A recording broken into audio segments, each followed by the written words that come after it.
On this week's episode, we talk about Reagan. And other pop culture news from the week.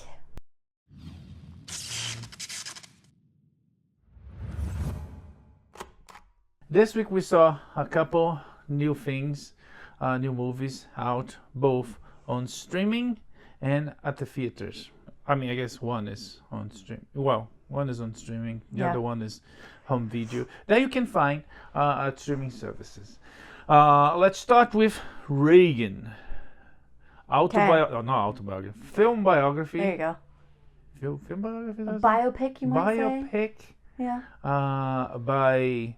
I can't remember the names. Independent production. It's not a big studio movie. Mm-hmm. Even though it holds up. It's really well made. Good production value. Good cast. It's like you blink, you miss, like famous people popping. It's like, oh wow. It's like, did you recognize Reagan's father?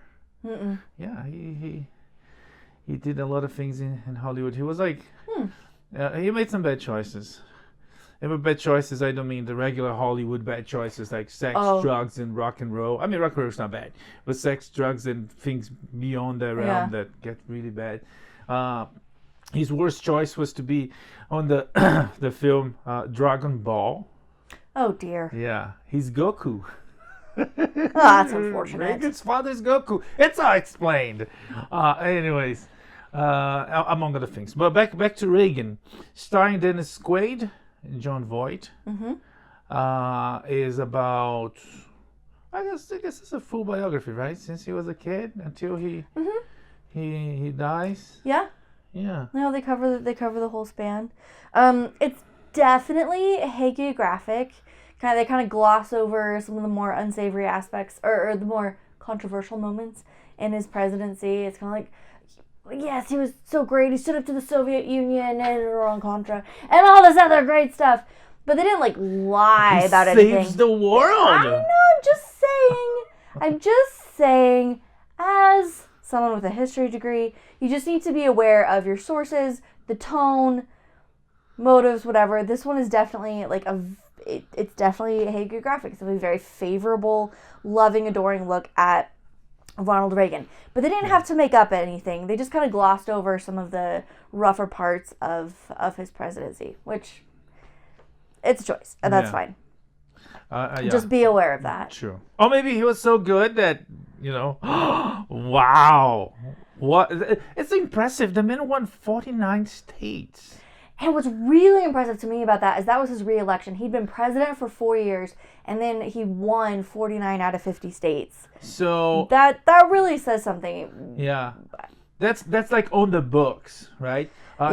He was good, and the population went and proved that. It's not like Joe Biden saying the economy is great when it's only in his head, right? The economy is falling, is failing, and everybody knows. No, this was based by facts. The Soviet Union fell because of his work with Margaret Thatcher and the Pope, and I thought it was really cool that they brought those to the movie because they were an important part of the process. Mm-hmm. The three amigos that saved the world, right? Yeah. Well, and let's give Gorbachev some credit too. True. But sure, yeah. I know it throws off the Three Amigos dynamic. Yeah, but Gorbachev was not part of the Three Amigos. He was like, these three together helped get to Gorbachev, and sure, Gorbachev had a hand on it. And anyways, so all that is like, it's on the books. It's funny how liberal media, when they talk, it's like if they for the next election, whatever election is, right?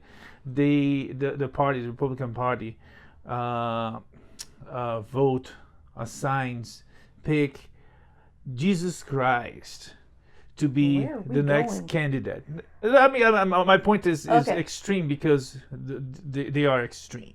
So if they pick Jesus Christ, the liberal media will say that Jesus Christ is Hitler. It doesn't matter who they pick. They're gonna be the worst. They're gonna make that person feel look like is the worst person on earth. Okay. To the point that Reagan was so good that nobody talks bad about him.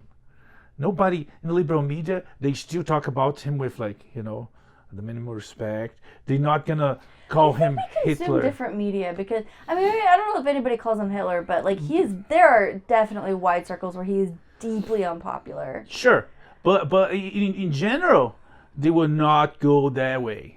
Back then, we saw in the movie the protesters and did that. But after his 8 years and the successful huge re-election, nobody touches that. They talk about everybody, absolutely everybody. The Bushes are the worst. They're Hitler. Trump is the worst. Is Hitler. But Reagan is like, even when they talking about it's like Trump is this bad. We should. It's like Reagan Republicans. These are not the same Republicans. These are Nazis. They push to that side. They do the comparison more often than not, because it can be done. But back to the movie. Yeah. The movie starts. Sorry. No, you're good. The movie starts in a very interesting moment of his life, and it's not sort of a spoiler because it's a real life. This is all recent history. Public domain. It starts. I'm not gonna say, but it starts when he's already president, and then it keeps going back and forth to his childhood, to the beginning of his career in Hollywood, as a actor, as a political leader to the union, the actors union, and it goes from there. Yeah. His life is obviously very well documented and photographed into a lot of scenes. A lot of, I imagine probably most of the costumes come straight from pictures. And in the end credits, as they often do with this genre of film, is they show a lot of the pictures that were kind of inspiring things. So like the matching red sweaters with their little TV trays, sitting with Gorbachev in front of a fireplace, things like that. So looks-wise, it was really well done. And Dennis Quaid, I think, put a lot of work and effort into getting the voice and the accent and all that stuff right. There's some bites, some moments that before I watched it, I was like, Dennis Quaid, but Dennis Quaid doesn't look like him.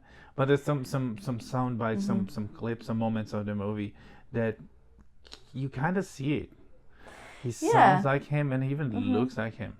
Yeah, and I think when they do a good enough job with this, you can eventually just kind of forget that this person doesn't really look that much like them and just get lost in it. And I feel like they achieved that. Yeah. That they achieved that here. Overall, I think it was a pretty well done movie. It is more about like him as a human being and not a whole lot on like the ins and outs of foreign policy or domestic policy or things like that. They don't even really touch on like the war on drugs or things like that. It's really just a look at like Ronald Reagan and why he was the way he was and all that. It was a really nice film. I think overall he did a good job. It's based on a book called The Crusader, and is pretty much his crusade against communism. Starting in Hollywood, all the way to the White House and beyond. Fighting the Soviet. And the movie, interestingly, is narrated by a Soviet agent, Petrovic, I think, portrayed by John Voight. Right, so retired KGB who would part of his job was following Reagan, and this guy had like kind of identified Reagan as like a threat, a red flag, but not the Soviet-friendly kind of red flag. And so it's, anyway. Yeah. So it was an interesting angle, an interesting point of view, I guess. Yeah, and yeah, she's a strong leader that helped us through this, to overcome, to bypass nuclear holocaust that Cold War could bring. The world was very different then, and yeah, we had this guy that did this terrific thing, and the movie is really faithful about that. And even the counter situation that they could avoid that. They could not mention that at all. So they choose to put it there because it's part of history and it's part of But they didn't really explain it. They were just like, oh, Iran-Contra happened, and then we see him apologizing. So even though it's shown in like the most positive light. Yeah, well, the most favorable light. Yeah, I mean, favorable because that alone, like apologizing for something, for a mistake, like politicians don't do that anymore. It's true. Yeah. Yeah, I'm not saying. I don't know. I guess I'm just saying, like, this is definitely a movie that is told from a very specific point of view. They're not even trying to show you, like, a full exhaustive picture. Their point of view is that Reagan was, like, the best thing that's ever happened to America. And, which is a discussion, but they are only showing one side of it. If you're looking for nuance, if you're looking for detail, if you're looking for like something exhaustive and thorough, this isn't it. If you're looking for, well, you don't find that. It doesn't exist. Not often. It's because when you choose to make a movie, you taking a piece of reality, even if it's fiction, and you're putting your ideas there, is already segmented and directed to your vision. Sure. But when you're showing, even when you paint, even when you show a bad guy on a movie, the bad guy is bad based on your design of a bad guy. Totally, and I get that, but you can like bring it out more. For example, in Hamilton, we see Hamilton the hero. We also see Hamilton like the idiot and the adulterer. Like they kind of show us a couple sides of it. We could have spent more time with some of Reagan's policies that maybe haven't aged well, whether or not they should have. But like, I feel like if somebody else had made this film, or if they'd come at it from a different angle, they might have spent more time with the whole idea of trickle-down economics, because that's a hotly debated, very unpopular concept right now. Or the war on drugs and how we still have a massive drug problem in our country, or Iran-Contra, or like any other number of things that were a little bit more controversial, or a little bit more, like maybe some more back and forth. I am not saying that Reagan was a bad president. I don't think he was. I just feel like it's really important when you're doing something that's based in history and you're telling true stories, we need to be very open about the fact that this is from a very specific viewpoint, and that they're not showing everything, which is fine. Yeah, because the proposal was again is based on the movie Crusader. It was his victory against communism. You know, they couldn't put everything there. Sure. It's like Hamilton. You mentioned Hamilton. You have his the part where he fought for independence, and he was a great hero, and then they showed him as an idiot. Maybe, most likely, he was an idiot his entire life, and they didn't show that during the early years, during the independence. Maybe he was doing all sorts of bad things. Yeah. Well, I mean, they kind of show, I guess idiot's unfair. Obviously, he was brilliant enough to, like, get the Constitution ratified and develop a financial system that kept the nation functioning for so long. But also he had some serious, like, womanizing and relationship problems. And they show us that through the whole play. And that, I mean, but they do gloss over his involvement in the slave trade in the beginning, in the early years of his life. Because again, when you choose to tell a story, it goes through the whole. We see things as we see now, through good or bad influences of the time. And some of the stuff there's criticized in the movie or in the play, maybe was the norm back then, you know. And it's like, oh, this guy was so good because he was doing what we believe it should be done now. Well, back then it was the norm. It may back then committing adultery was still pretty gross. I'm not talking about committing adultery. I'm talking about. Okay, well that's what the example was in here. Like I get that. I'm just saying, like, this is presented as a true story, and there are people, audiences tend to accept. I just don't want people to. I want people to watch historical films with a critical and thoughtful eye. And just be aware that, like, this is... I just want audiences to be critical and be aware. and thoughtful. Yeah. Because humans are not very good at that. Anyways, yeah. No, there's those elements that again, it depends on who's telling the story. If they would make a movie about Joe Biden now, he would be like this great father, this leader, the George Washington of our times, which we know is not the fact. So we can't cover this up to the point that liberal media is the I think it was the Washington Post talking about Reagan, criticize things about how the movie is not clear why Reagan hated communism. It's like, really communism, you guys. They they did a good job of that. but that's, it's like communism, it's on the name, you don't need reasons. It's like it should be hated. It's communism. And so we need to be reminded by like facts from human history that nope, this has never worked. This has been very bad for a lot of people, and we need to remind ourselves over and over and over again. Yeah. Of how bad it is. Yeah, and it never worked, and it will never work. But apparently, some people there's why communism is so bad. It's like, and of course, in mass, they dumped on the movie. The ratings for the movie from the critics, the paid critics, are very low.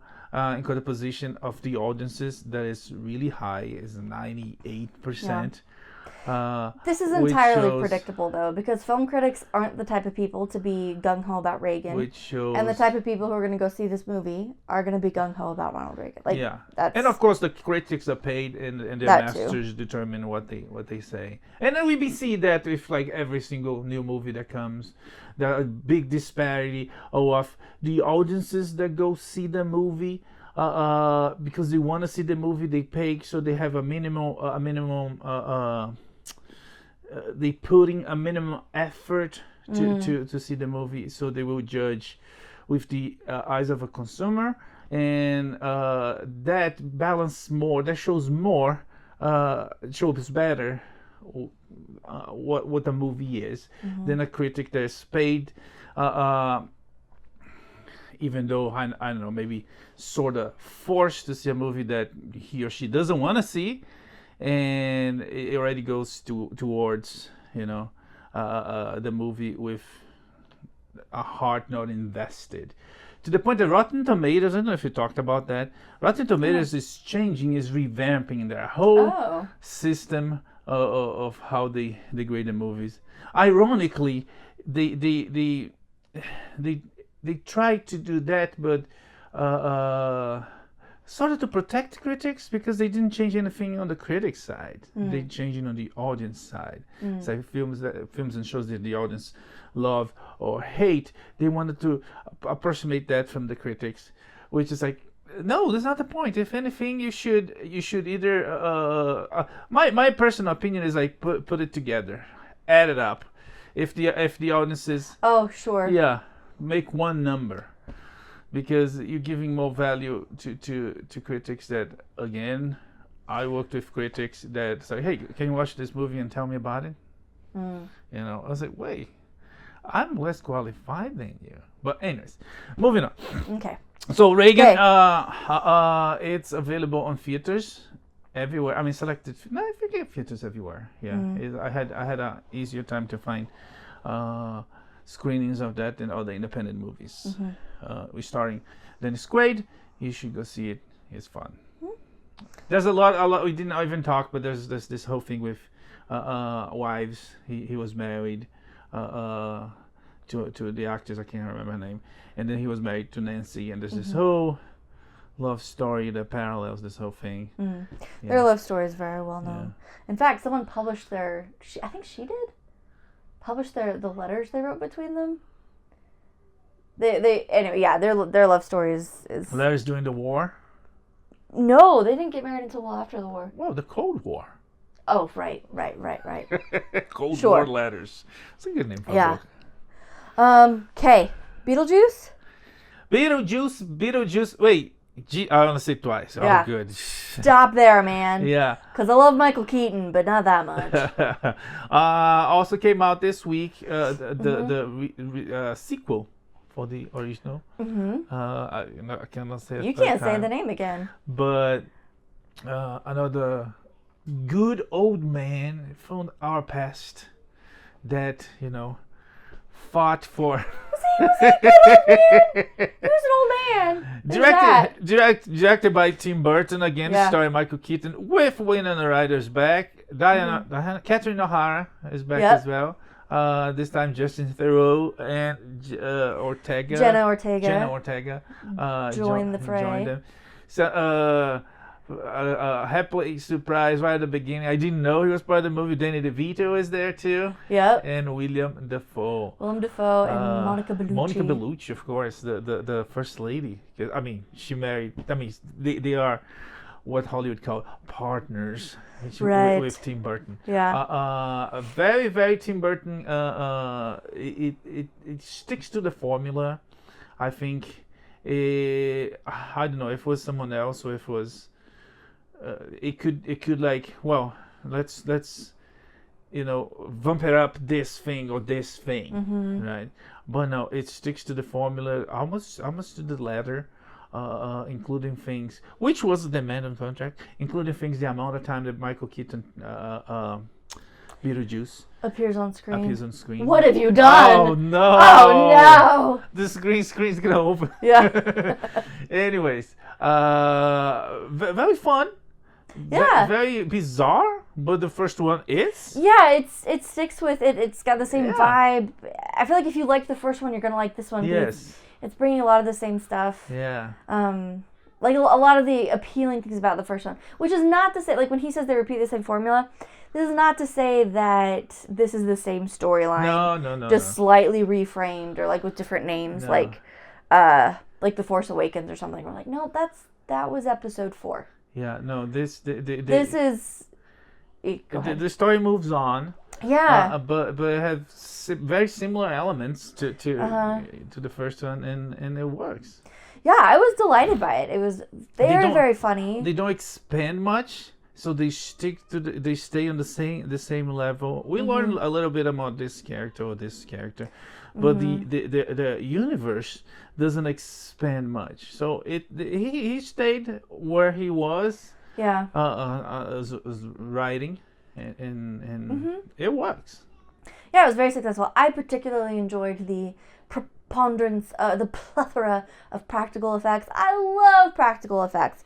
Even when they don't always look like as sleek or as shiny as something nice and digital, they just feel so real. And this one is full of like all the super fun practical effects from the first movie. And you could, like, this is very distinctively Tim Burton. We've even got the Danny Elfman score. Jenna Ortega obviously, like, fits right in. I think he did a good job writing the characters in a way, like, this makes sense that they would be at this place, 30, 40 years after the first film? 40? No, 30 years. 40, yeah, 30 years. So yeah, it was really fun, and I'm confident. This is a great Halloween movie, lovely kickoff to spooky season. Yeah, that's one of my beefs. It's too early, I think. It could wait a month. It could have October. But I'm not mad about it. Because the movie is very fun. Halloween, and it takes place during Halloween. It's like the couple of days before, a couple of days after. Yeah. And really the whole time, I'm just always impressed by Michael Keaton's range. Because if you follow the podcast, you know that we just recently talked about Knox is going away. Yeah, Knox goes away.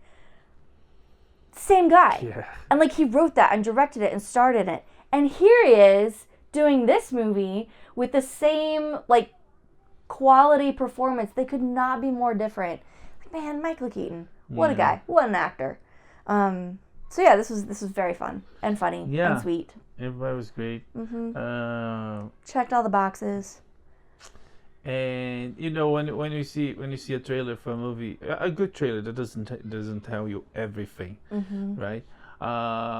You wonder how they're gonna, because in the trailers, even if a good one that doesn't show you a lot, they show you enough to say, oh, this is cool, oh, this is awesome. You always wonder how you're gonna connect all that, and I think they did a very good job.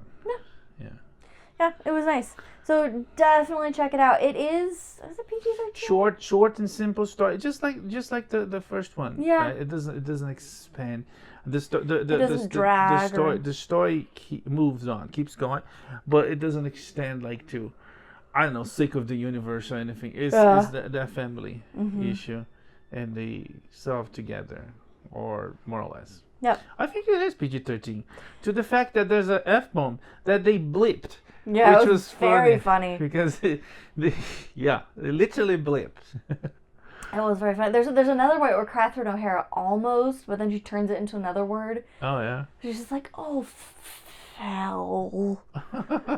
It's just very funny. But there is a little splatter, little gore. It is bizarre, so it is a PG-13 that, I don't know, some 13-year-olds might say is like, kind of weird.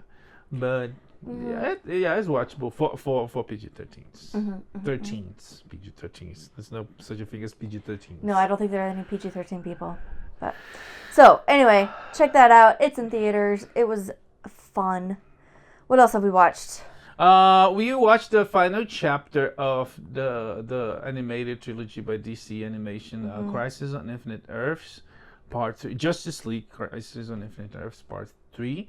That conclude the first comic book mega saga adaptation into animation. It's not the first time it's adapted.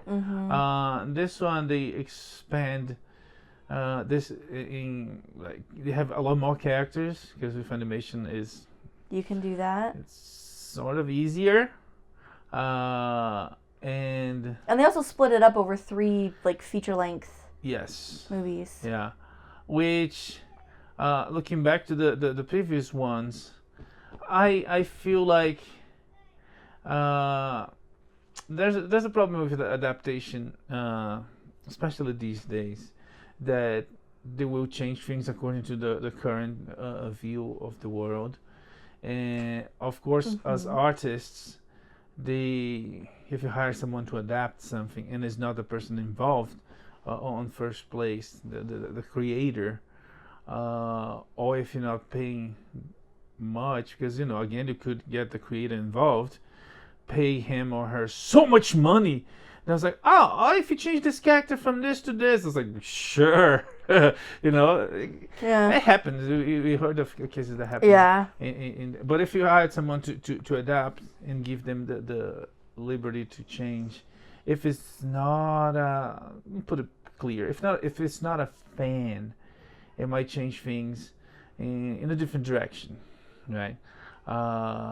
And this one we feel like that. In 3 2-hour sort of 2 hours movies, they could be very faithful to it. But of course, there's people that even among fans, there are people that complain that Crisis is tough to read and it would be tough to adapt. I mean, I don't know if it was tough to if it was made, it could be adapted. And they have some really good stuff on the 3 movies that get closer to, and then some elements. If you read, if you understood, there's some things that happen on the show, on the movie, that resonate to the original actions of others. Even like there's some actions from on the original book that Superman from Earth 2 and Superman from Earth 1, the old man and the young Superman. In this one, I think they did with Wonder Woman and Superman. So the things that resonate, but that works in some levels for me and for the people that read, because we read, so it works. Yeah. It almost works in conjunction, as a reference, as a connection. But by itself works, but it's more disconnected than connected. Because especially if you didn't read. But other interesting thing about it is, you say something about it. Okay, for me personally, this is what, the second animated? Third animated adaptation. Oh, no, the animated. The second I think it's the second one, because they did it before. They did Crisis on 2 Earths. Yeah. they did animated. I think And the Arrowverse did their own like 5-episode they almost did crossover twice version. too. Yeah. So this is by no means the first attempt, and they, for me personally, they've always been deeply unsatisfying. There have Yeah. been really fun moments, really cool moments, but deeply unsatisfying. And I think at this point, I think the lesson, the takeaway from this one is like, just let it go. Yeah. Because it is so big and it's so vast. And at this point, like, nobody's really done it justice. And I get that it's going to be really difficult to do. I'm not faulting anybody for that. Because like the omnibus we have, like it's a tome, it's huge, and in simplifying terms, it erased everything and they start this universe from scratch, from the beginning. Yeah, so not only is it just Rebooted. like a massive story, its impact on the DC universe, Long term, yeah, huge, super important, and so this is what the umpteenth adaptation. That's just like. yeah. It was fun to watch. If you're not a big comic reader, this would definitely be a good way to be exposed to the gist of that story. And there are really great moments. I loved what they did with like Wonder Woman towards the end. That was very good. Like there are really, really good things happening. But as far as an adaptation of Crisis on Infinite Earths, it left me feeling kind of flat. So not a bad film, but just as an adaptation. Yeah, to call it Crisis is like it's like. Anyways, the to the point, like comparing to adaptations like 300 or Watchmen, Zack Snyder, or Peter Jackson, Lord of the Rings, they're so faithful and they're so full of heart. He made changes. They both made changes, but it still works so perfect, so well that you could call that the ultimate adaptation. If anyone goes do it again, you're gonna have to refer to these guys, and if you don't, you're a fool. To the point that Rings of Power. Excuse me. Yeah. Sorry. Something in my throat. But Rings of Power, like purposely, they choose to go to a completely different direction. Again, for the views of the day, for the woke mentality, for I think it would be better. It's like, no, don't go against the master. Come on. Anyways, so all that together. Rings of Power is like a modern Greek tragedy, like where you're watching Icarus fly too close to the sun, or you're watching Oedipus just like destroy his own life. It's like, oh, that's how I feel about that. Anyway, and I don't know, there's something different about these times. Like when we saw crap like that when we were kids, and they butchered a movie or a character, we would think it's like, that was one of the first time they tried something, right? It's like sure. okay, see, that's not perfect, that's not ideal, but we can get there, right? Nowadays it's like, no, we passed the time of trying, we passed the time of failing, because Peter Jackson succeeded. And really it's his fault. Peter Jackson did it, he nailed it, and so now like everything else I feel like it inevitably gets compared to that, and not just Lord of the Rings content, like other adaptations. It's like, well, this guy pulled it off, why can't you? He showed us the way. He blazed the trail. And even the bad things, right? The bad, I don't know, Spider-Man, Captain America movies you have in the 90s and in the 80s. I was like, yes, we have it. It's like, if it sucked, but we should learn from that, right? And some adaptations, some stuff that comes, like, oh, I guess. Especially because with media, how it is today, is like when you do something, and there's a mass media to the whole earth, the whole universe, it kind of changed the status quo of the story of the character to a point that things like changing a character on a movie that almost changed the character forever. Like Black. It's something that they've been doing. It is. Like Black Nick Fury, right? It changed the character. It's not a version of the character. They changed the character. If they change after, I guess they choose to follow their path because now it's for inclusivity. But whatever you change in the character nowadays, they might change the character forever. So the damage they're doing to Tolkien on Rings of Power is like, in the populace mentality, in the people that never read the books, or will never read the books, that might be the fact. The Galadriel is in love with Sauron, and because it's like it's mess. And we're gonna talk about decanonizing things. There's this movement, but anyways. But back to Crisis. It's one interesting thing they did, if you might take one, is they connect this whole thing with the established DC animation universe. So there's a lot of things that connect inside the animation universe, which is beginning, middle, and end, and they erase the whole thing because now James Gunn is gonna take over and he's gonna screw things out. Anyways, so if anything, I guess at that point when they connected to the established DC animation universe, they basically told the audiences, it's like, nah, this is not about the books. We used some of the books as inspiration, but we completely changed and we're connecting to the stuff we have. So yeah, it's almost like you cannot call it an adaptation, more like an inspired work inspired by Crisis. But anyways, Crisis on Infinite, Justice League Crisis on Infinite Universe. Crisis on Infinite Universes. Earths, Infinite Earths.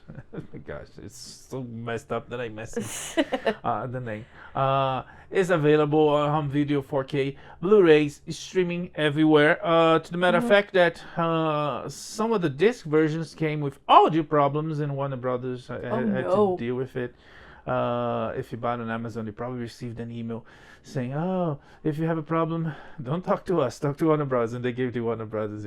Yikes! So they're gonna have to deal with that. Luckily, ours worked fine. Anyways, moving on. Last movie we saw this week. It was on streaming. Talking about inspirations.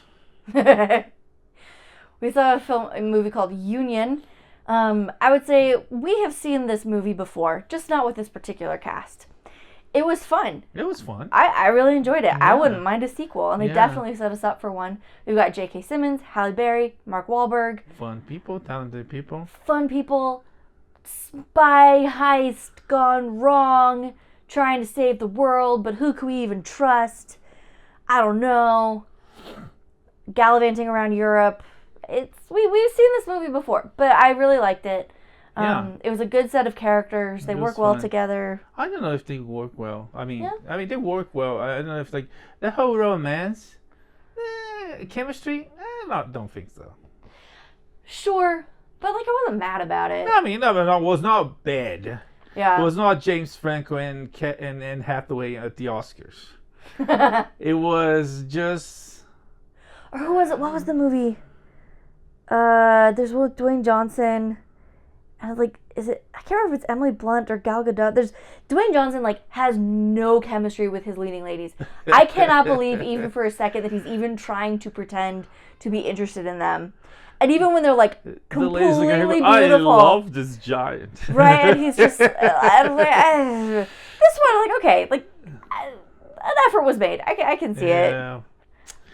Maybe it wasn't electric, but it worked. So far, yeah, that's right. He's not a ladies' man. I mean, it doesn't quite sell it.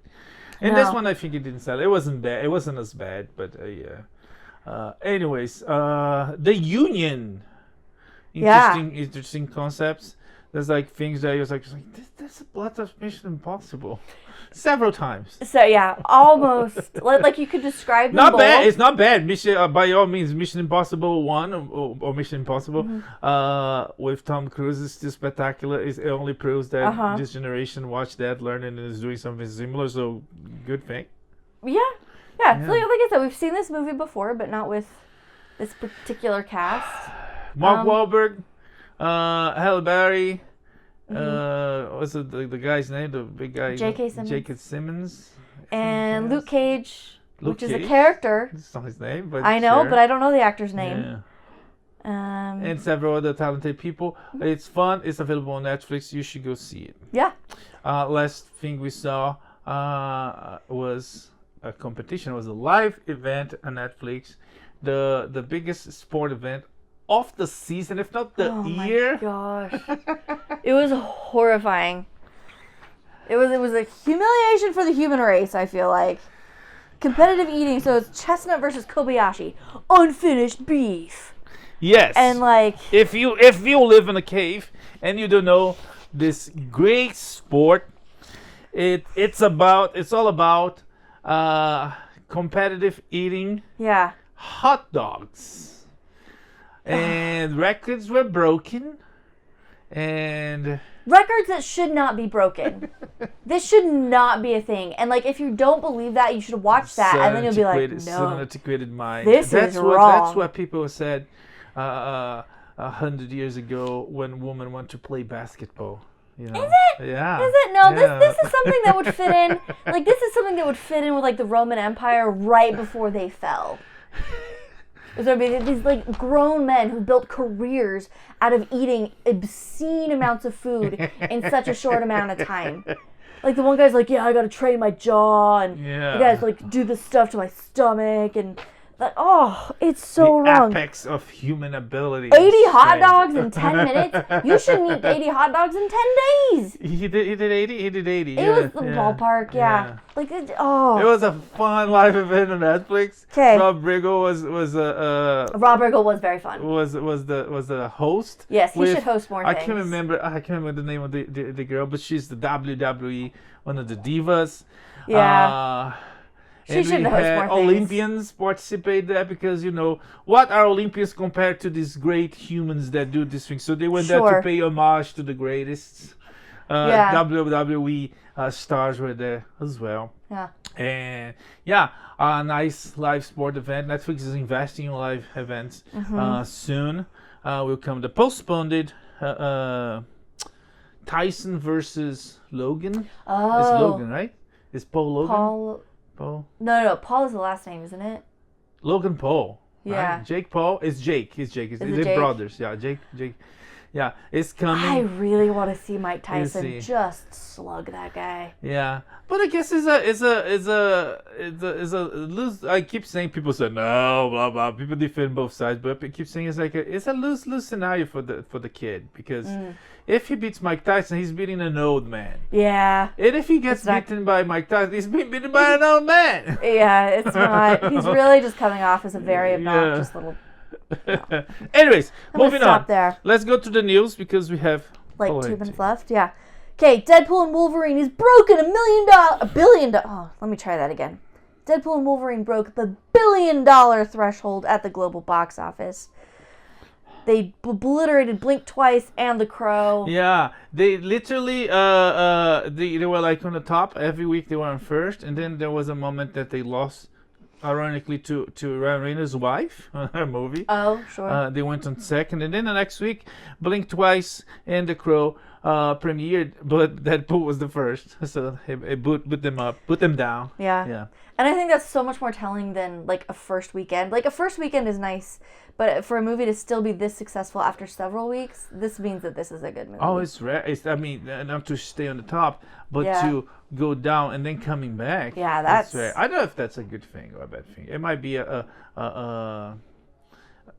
showing of how the industry is, that like they're not putting as much good stuff to the point that quote old movie was able to go back. Anyways, it could be that. Well, yeah, so maybe it's not great. It doesn't make the industry look good, but this movie is good enough that people are still willing to go to theaters and watch it well after the initial hype. Chimp Crazy has become HBO's most watched docuseries in the past 4 years. We started it. Oh boy. Excuse me. Bless you. Thank you. So that's someone complained. Some fans complained about my sneezing on the episode. Oh really? It's like, wow, I was driving and it was like you sneeze. I'm sorry. I'm very sorry. I'm allegedly a human, so sometimes that happens. It's the beginning of the school year. Everybody's a little bit sick. Alien Romulus got a $41.5 million box office opening. Yeah, it's not bad. Okay. Yeah. And while we're talking about creepy things in space, there are 5 asteroids careening towards the Earth. Yeah. So, that's fun. They're gonna miss it, as long as it presumably. doesn't fall on your house or your car or on your head. Yeah. Yeah. Okay. So good luck, everyone. We'll be fine. All right. What's next?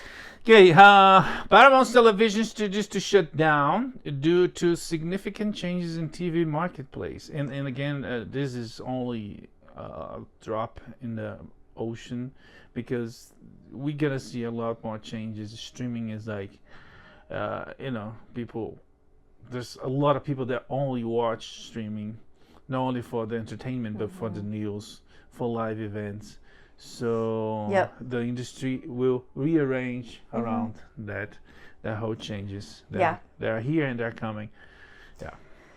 In the meantime, the California legislature did something astonishing. They passed a bill that was not horrifying.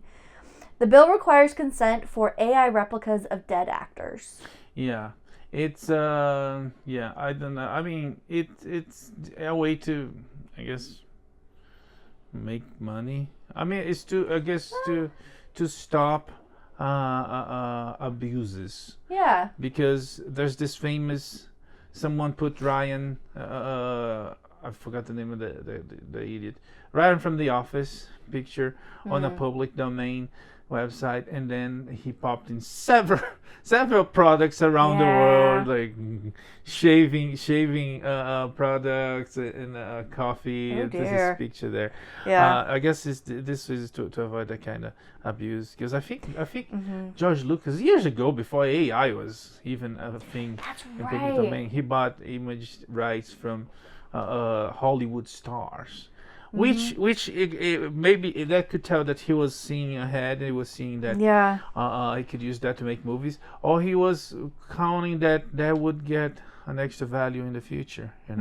Like Michael Jackson owned the rights for the Beatles songs, and that was like the biggest part of his portfolio. It's like the biggest fortune. I think he left some to his quite a coup. to his kids.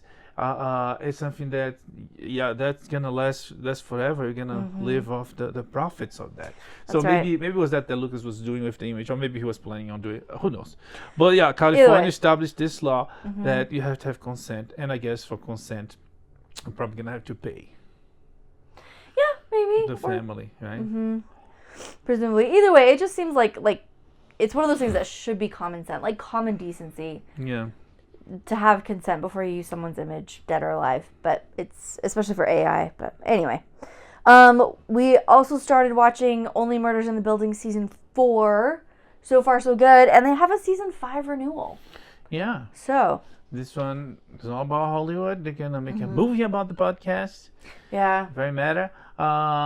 Definitely Hollywood making fun of Hollywood, which I get a kick out of. It's and this still got it. This is still compelling, it's still interesting. Yeah. It started a bit dark, but fun.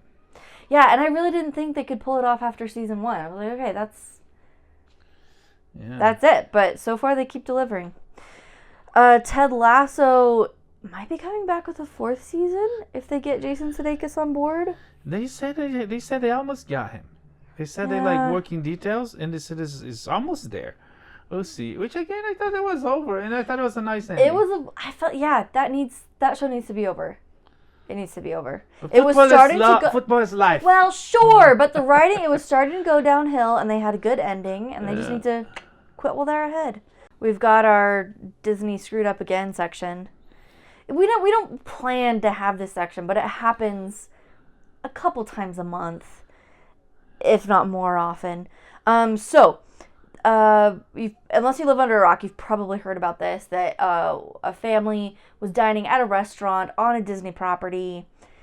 The restaurant screwed up food allergies, and a woman ended up dying, and her husband has brought a wrongful death suit against anybody and everybody he can, including Disney. And Disney's one of their lawyers came out with like the most bizarre defense. He wants the lawsuit tossed out because this guy signed or agreed to the terms and conditions of a Disney Plus trial.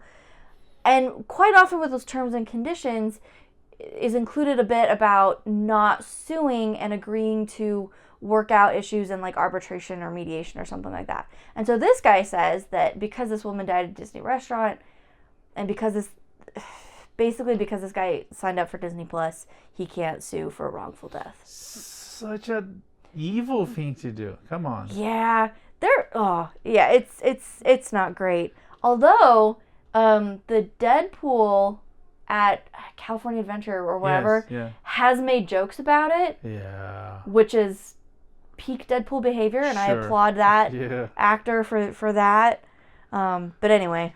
Yeah. So there's that. Yeah. On contraposition, Disney is giving a pass on Harvey Weinstein. That's right. Disney, among others, CAA and Miramax Motion Miramax.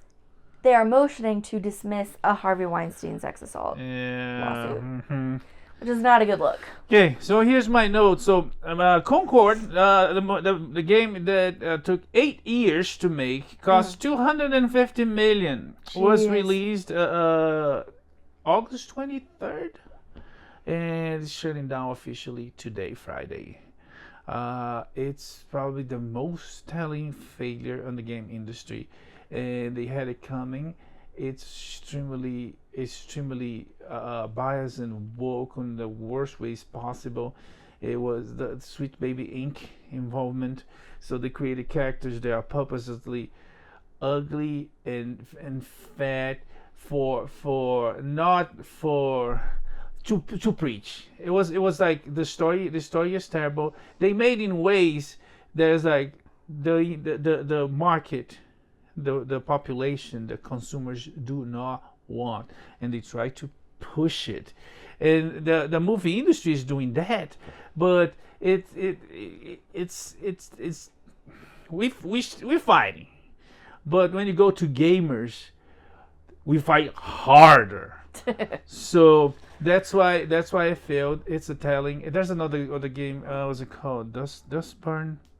It was on the news about the same thing, but anyways, that's to show that if you give us crap, we're going somewhere else. We're gonna play old games. We're gonna watch old movies, and there are other options out there. Go broke. That's the telling of it.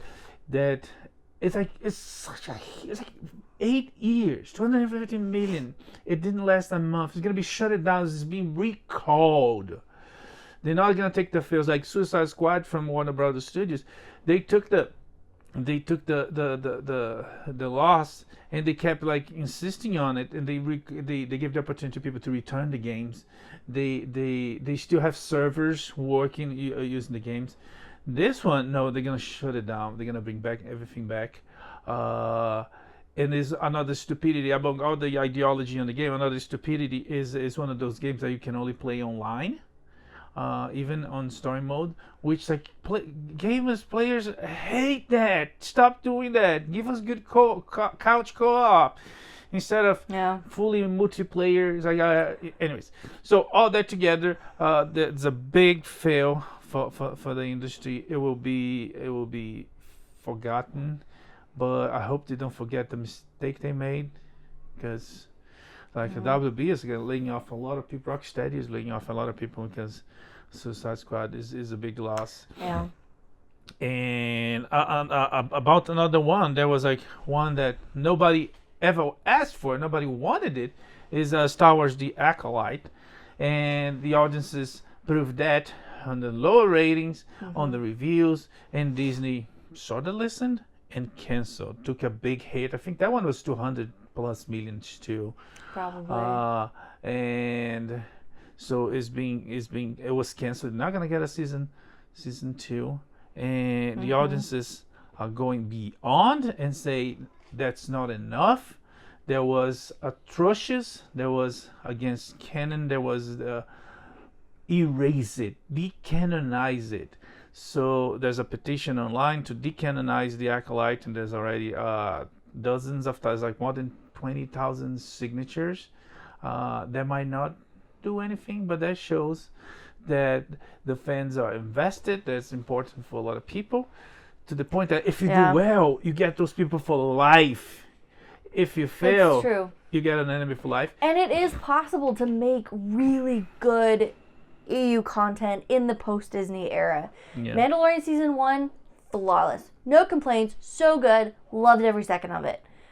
Like, there's been some really good stuff. They can do it. Rebels, Bad Batch, like, there's so much really good, like, good examples of this. So this isn't, so much of the fan outcry against the Acolyte has been dismissed as, like, racist, bigoted, closed-minded, Which toxic they do for fans everything. who don't like anything post-Disney. And I just want to make it clear, like, this is not the case. There's probably a few of those human weeds out there, but there's also really good reasons not like this. We haven't seen it yet.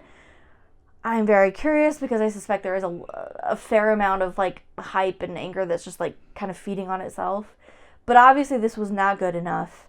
This was not good enough to make it. And there are other controversial shows that, like, not everybody loved, not everybody hated, but are surviving because it was good enough or appealing enough to enough people.